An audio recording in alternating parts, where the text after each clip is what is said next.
Hi again, in this video I'm going to present you the Disciplinary Actions tab.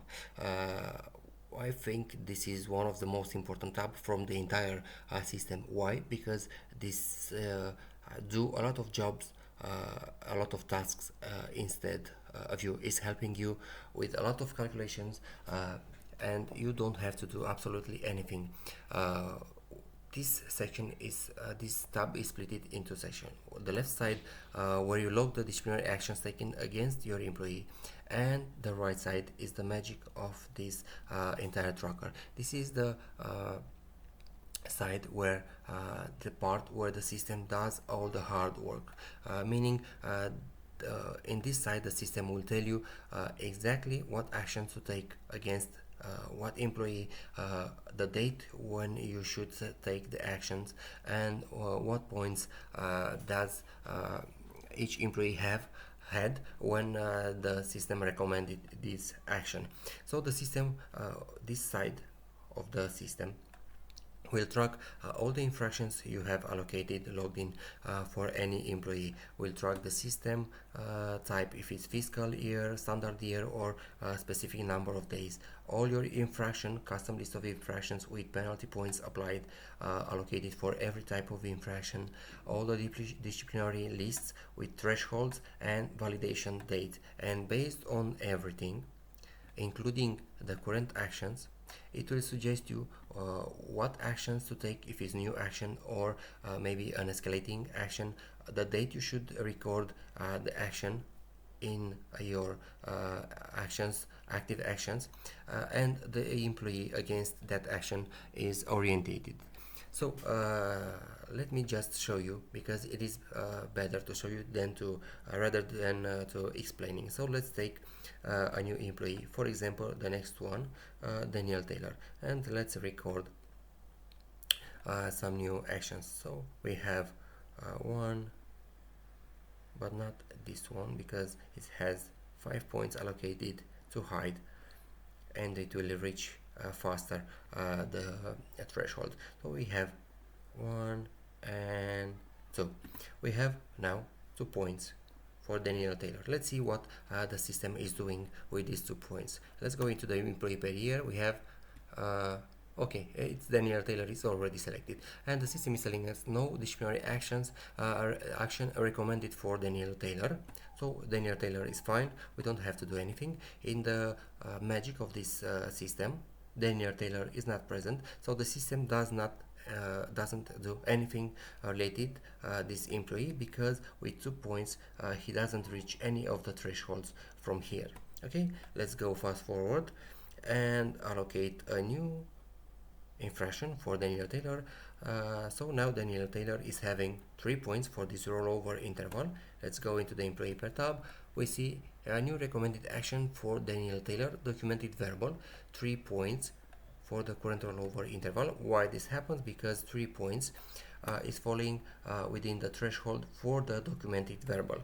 And if we are going to disciplinary action, we see now in this list Daniel Taylor documented verbal disciplinary action recommended, and the date here is 24 July, because this is the date when I play with this system, and I recorded the infraction which broke the rule, meaning which falls within the threshold in today's date, meaning 24 July, and not February 10 like the system it is right now. So this why this disciplinary action is recommended July 24, 2025, because this is the date when I recorded the last infractions that makes his total points to fall within this threshold. Okay, in real world situation you record this in February 10, 2025, and not in July 24, 2025, and you would have here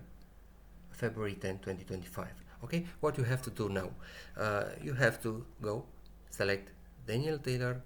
The system, it will tell you the rollover interval, the current rollover interval, the number of points, which is 3, the date, which is 7/24/2025, and the action recommended. As you see, you should log in the recommended action. Please be aware, please pay attention what happens when I select, because this is the final of the logging. When you record all the details for the disciplinary action, the system sees that you have recorded an action for Daniel Taylor, the documented verbal, and it disappears from the recommended actions. So the system knows that you have applied this disciplinary action, and it will not bother you anymore to show you this action unless a new action is needed for Daniel Taylor. So let's showcase you this one also. Let's go forward and let's presume, but before, let me just fix manually this one, because so I have applied this in February 10, and I should have been logged this in February 11, as the system would have been recommended me to do. So I have applied this in February 11 2025, right in the next day after Daniel Taylor reached the threshold for documented verbal. Okay, let's go forward. Let's presume that Daniel Taylor continue with misbehaving, and he get new points. Let's allocate him new points. What we see now is having 5 points in total and 2 points since the last action has been applied. So the system is telling you that Daniel Taylor is having currently 5 points valid for this rolling interval, and he continued with bad behavior, to say so, and has been reached 2 more penalty points since the last action has been applied. Okay, so if we are going to Daniel Taylor, no disciplinary actions recommended for Daniel Taylor. Is having a current action of disciplinary verbal. But why and no new disciplinary action?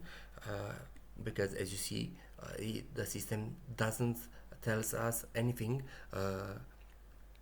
about Daniel Taylor, even he continued to misbehave. It is because with 5 points, Daniel Taylor is still within the documented verbal threshold. So the system will not overload us to indicating again and again the same active documented disciplinary action if the number of points still fall within the same threshold for the current and active disciplinary action. Okay, let's demonstrate this and record a new infraction for Daniel Taylor. So he's having 6 points now, with 3 points received after the last of after the date of the last disciplinary action applied. And if we're going to the employee per year, we see Daniel Taylor, and now with 6 points, the system tells us new recommended action for Daniel Taylor, written advisory notice.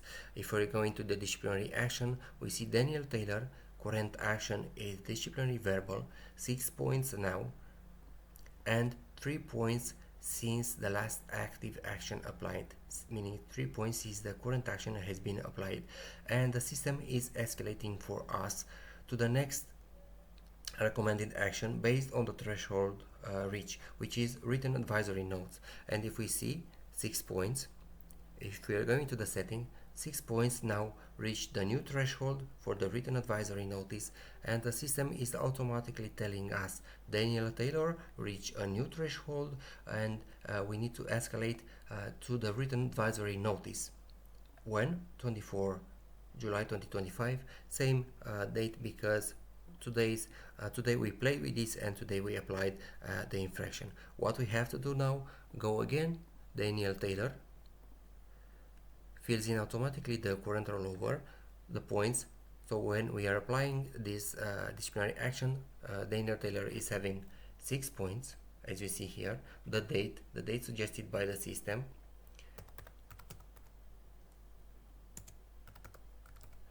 and the action recommended by the system, which is written advisory notice.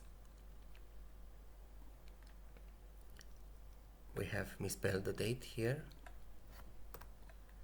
Okay, what happens now? the system is telling us since when this written advisory notice disciplinary action will be valid. Is telling us that it is active, but also in the top you'll see this notification telling you that Daniel Taylor is having multiple active disciplinary actions in the same time. Please keep active only the last one. Mark as cancel the other one. Why? Because this being an escalation is having two active actions, is having the documented verbal and escalation one. So we have to mark the documented verbal as cancel and leave only the last one as active, because this is not valid anymore and this is the valid from now on, and the system will continue to monitor Daniel Taylor since the last action applied, count the points and escalate again to the next threshold, next disciplinary action, in case Daniel Taylor continue with misbehavior until he will fall within your last disciplinary action, and you'll have to do according your company policy and take any action you need against Daniel Taylor. The same with this one too. I haven't recorded here because I wanted to show you from the bottom to the end how the system is active when you start to record infractions for any employee, and how this system suggestion help you so much and spare you from a lot of time spent on calculation, recalculation, following the actions and so on. This is doing everything for you. You just have to follow the recommendation and do exactly as the system tells you to do, but of course you have to set up the system based on your company policy, and you don't have to worry about anything else, just to assign infractions. And as you see here, Daniel Taylor last action has been updated to written advisory notice and the date when that action has been applied.